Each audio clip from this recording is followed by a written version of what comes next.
Hey guys, what is up? It is the GameCube Buster, and welcome back to more SpongeBob SquarePants Battle for Bikini Bottom. In the last episode, we explored Bikini Bottom, and we got some stuff, like some socks and a couple of golden spatulas too. And now, SpongeBob is ready to go to Jellyfish Fields. This level is, quite frankly, a little bit underwhelming, but at the same time, it's still a pretty good first level, I think. So, you know, the game gets much better from here, and that says a lot. The rolling green hills of Jellyfish Fields, a place to experience nature at its most raw, and sometimes a bit tender from the stings.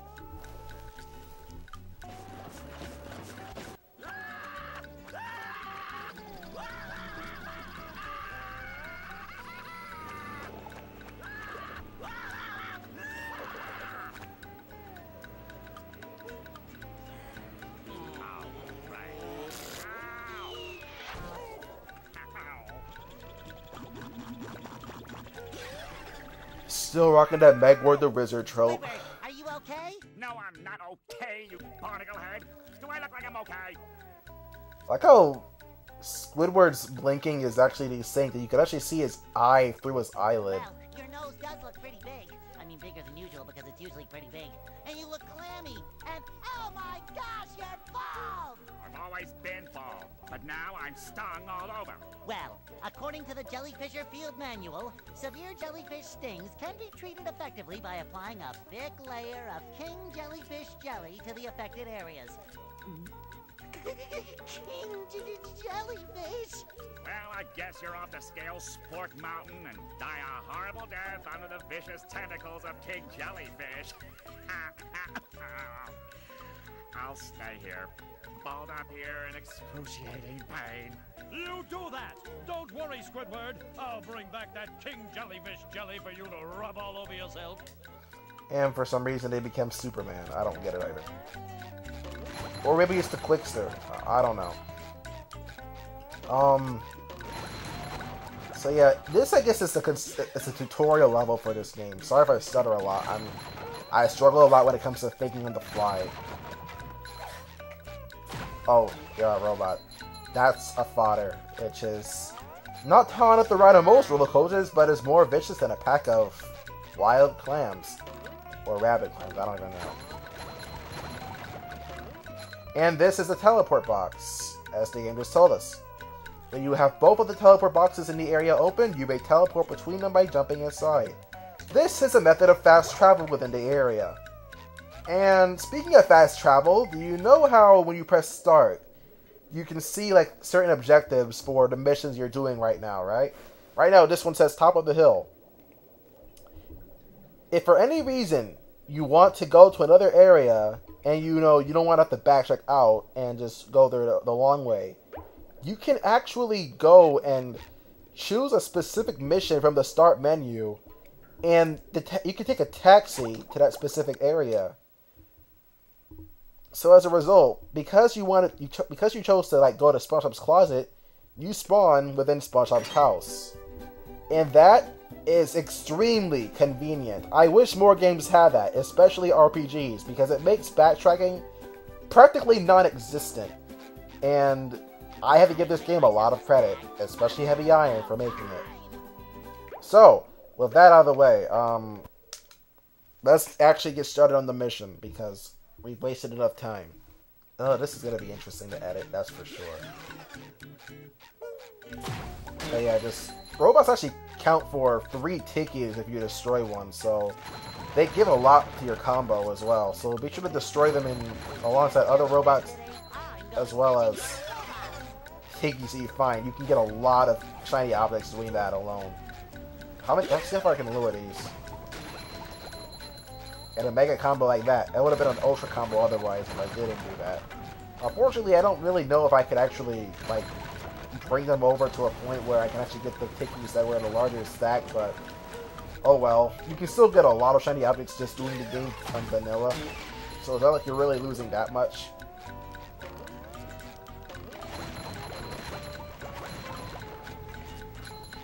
right around over here, actually, I went, across the less traveled path because there's a sock that you can find here for Patrick.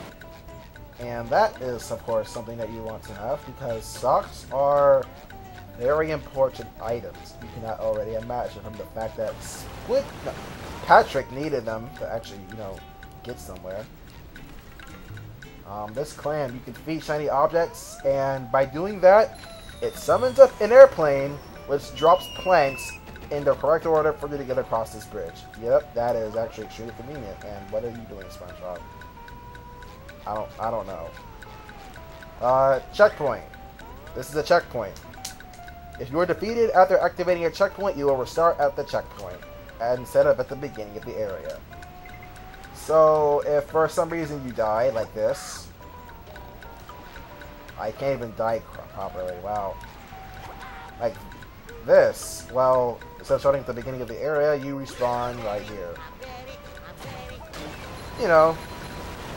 Just minor conveniences like that, which make the game a lot more beginner-friendly. In this area in particular, there's also a lot of things we can't quite do yet because we are still kind of bare as far as actually, well, having stuff. We just started off. You actually can learn more moves as we go along, but for now we still have plenty at least to survive, I think. Right here, this is Freezy Fruit. Only Patrick can use the Freezy Fruit. Meaning we can play as more characters than SpongeBob. Yeah. Patrick's a playable character in this game, and we'll find that out later. You actually are supposed to use Patrick's Freezy Fruit to get this sock in particular, but I just like to make a jump for it and just take the death like that, because you keep the sock if you respawn. And I got hit. Wow, I suck. But, that's just a little bit of a tactic you can use to make that a little bit faster instead of having to actually get Patrick and backtrack all the way over here when you have him. If I find it unnecessary, I'll try to find a way around it. That's my thing. I don't know. Speaking, I guess, of other little things you can do also. There's a switch right there. How do you get to that switch? Actually, I probably should have done this earlier, but I'm not one that's known for thinking ahead. I actually take a long time just to gather my thoughts before I actually do stuff. I am much more analytical that way, so have mercy on me. I'm still trying at this. That causes barrels to come up. I don't know how, but it does, so whatever. And using these barrels, there's another sock, which, of course, you want to get. There's a total of 14 socks, I think, in this area, right? Yeah, 14. So that's awesome. And now we have, looks like an obstacle, or a hazard. There's a cannon that's shooting blowfish. You know what? I'm not going to question it, because what does it matter? It's very easy to avoid. It only does 1 damage, and you can break it. So what do I care?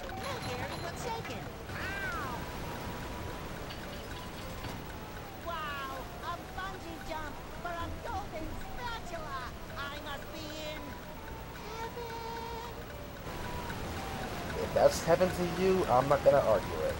This is a bungee hook. SpongeBob can bungee from it. To bungee from the hook, just jump up and touch it. Dive downward, press A, and to exit it, press B. You don't need the jellyfishing gear at this point. You just need to use your underwear as a holster, and there you go.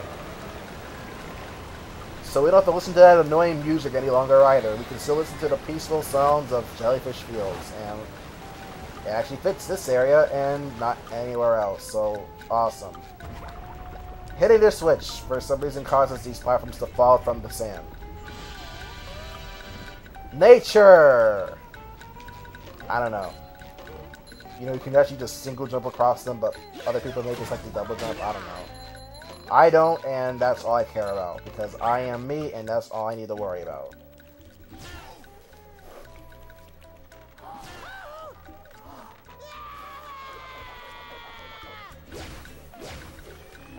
Meet Hammer. Hammer is He's got range, but he's slow, so just wait for him to attack and then punish it. I talk like this is Super Smash Brothers, but when you've been playing a game for so long, after so long of a time to not play it, I can't help myself. And I was too slow to get the combo, dang it. Oh well. Whatever. This game is still very plentiful when it comes to... Let me try something actually, because I have an idea. Yeah, if you actually bounce off of the goo, you actually can... What's what I'm looking for? You can actually... You bounce off the goo. If you bounce off the goo, you bounce off the goo, you bounce off the goo, you bounce off the goo. You actually can... If you land on a... You actually don't take damage for bouncing off the goo, but you can land on safe ground and you just continue as normal. But if you hit it a second time, then without touching the ground, you die. So be careful about that.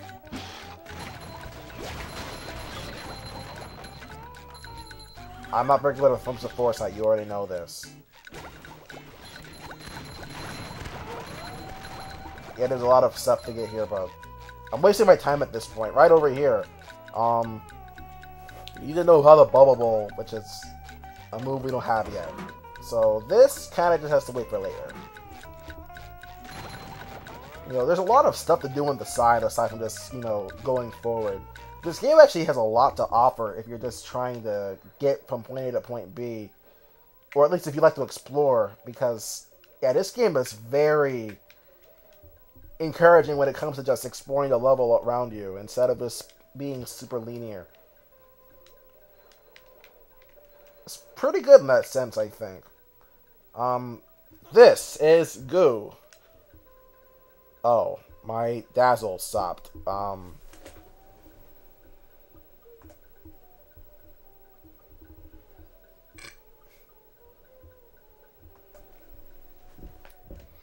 Okay, I may have to stop soon because my dazzle just choked on me, and that's bad because I really wanted to record, but I may not be able to record for much longer if my dazzle is acting up, so I am sorry everyone for that little bit of video that was lost, but we're gonna try and pull through anyway, okay? I actually have a little bit of a story to say though. When I was a kid, I used to think that instead of goo, it was God, because I guess the font was kind of weird, and I was thinking, don't let them fall into God. But how does that make any sense? But, you know, little autistic, maybe 8-year-old me, just... I'm not the smartest person in the world. That's what I'm trying to say. Maybe I'm not the most... if that's not obvious enough, honestly. There's some shiny objects here, so I'll go ahead and get it. And by shiny objects, I mean shiny object, because it's only like one of them. Can't climb on this rock, which is kind of weird, because it looks like there's something up there, but you can't use the rock to get it, which is kind of a tease, until you realize that there is a bouncy platform right here, which you can use to get up there. And there you go. This is actually a pretty hidden sock to find, so... If you can find that, good on you. If you couldn't, well, I found it for you, so don't worry about it. And speaking of socks, there's actually another sock around here. If you just take this trail of bouncy flowers, I guess, you will, soon enough, I think it's 2. Great! As I was saying before, if you get all the way to the end of this place, there's another sock, and you can see this thing that's carrying the bungee hook, which is kind of weird, but whatever. Just my size.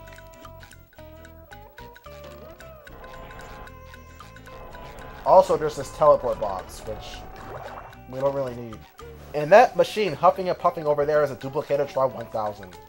The D1000 will continue to create robots until it is destroyed.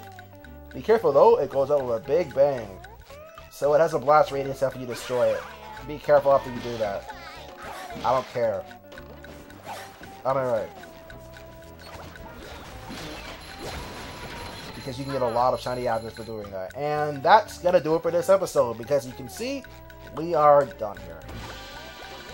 Next time on SpongeBob SquarePants Battle for Bikini Bottom, we are going to continue through Jellyfish Fields and see what's behind this gate. See you guys next time.